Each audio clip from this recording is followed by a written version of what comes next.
Сәлем достар, біз бүгін осындай жұмсақ тәтті булочки дайындаймыз. Бізге керегі сүт, 250 мг сүт керек, жылы 100 грамм қант,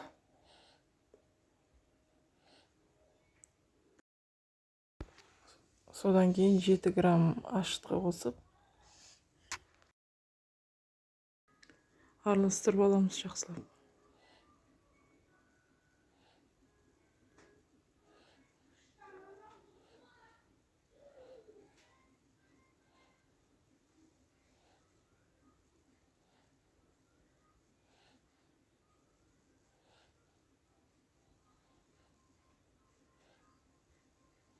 Сосын бетін жауып 15 минутқа қойып қоямыз.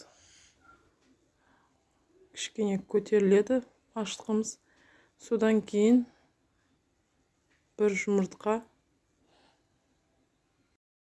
50 грамм сары май жібітілген,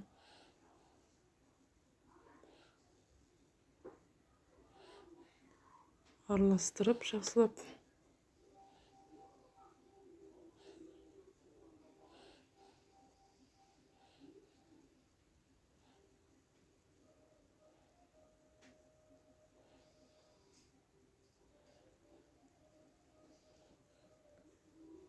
Үстінен ұнымызды аздан салып, жұмсақ қамыр илеп аламыз.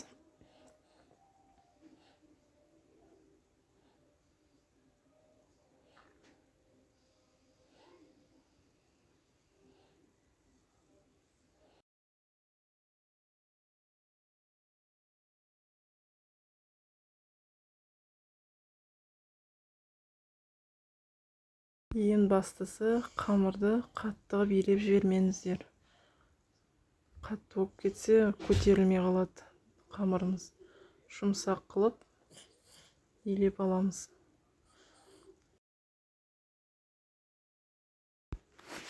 Қамырдың астына кішкене сұйық май құйып аламыз, өйстіп. Астына жабыспас үшін осылайынан бетін жауып қойып қоямыз жылы жерге.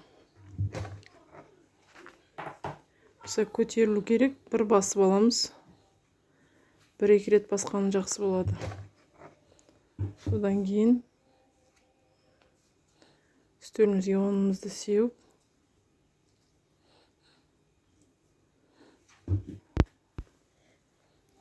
бөліктерге бөліп, өздеріңіздің қалауларыңыз бойынша булочки жасай берулеріңізге болады.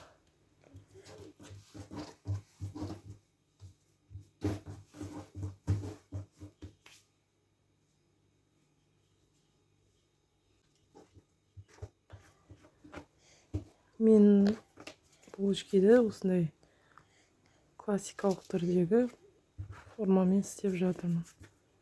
Сіздер өздеріңіз білетін формамен істей берсеңіздер болады.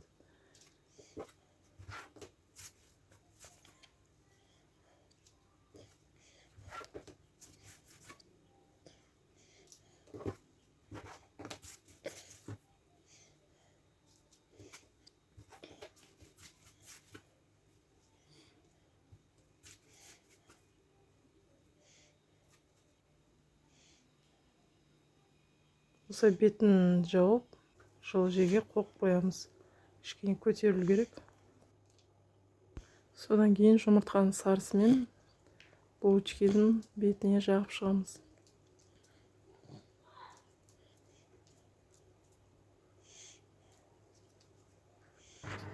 Қызып тұрған пешке булочкимізді салып пісіреміз.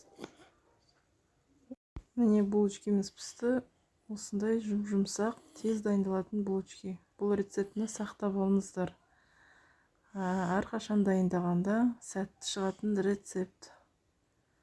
Менің каналыма жазылып, подписка жасап, лайк басып, менімен бірге болыңыздар.